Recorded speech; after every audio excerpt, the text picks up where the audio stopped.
কান্না মানেই দুর্বলতার প্রকাশ, এরকম আমাদের কেন মনে হয়? তার কারণ আমরা ছোট থেকেই শুনি যে কাঁদতে নেই, ডোন্ট ক্রাই, বি পজিটিভ, এরকম কাঁদে না, ভালোরা কাঁদে না, এই ধরনের কথাগুলো আমরা শুনে বড় হই।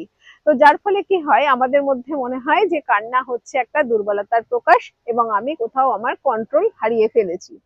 কিন্তু রিসার্চে দেখা গেছে যে কান্না কিন্তু আমাদের প্যারাসিম্প্যাথেটিক নার্ভাস সিস্টেমকে অ্যাক্টিভেট করে।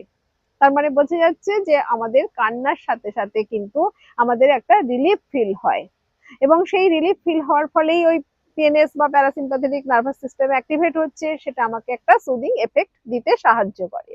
রিসার্চে এটাও দেখা গেছে যে এই যে কান্নায়, যে ইমোশনাল এই কান্নায় যখন আমাদের চোখের জল বেরোয়, সেই জলের মধ্যে কিন্তু স্ট্রেস হরমোন কর্টিজল সেটাও রিলিজ হয়।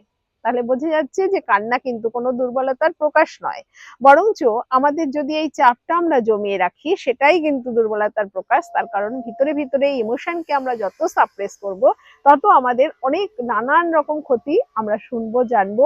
আপনাদের যদি এই শর্টস গুলোতে মনে হয় ইন্টারেস্ট হচ্ছে, ভালো লাগছে, আপনারা অবশ্যই লং ভিডিও দেখুন, শেয়ার করুন, রামধনুর পাশে থাকুন।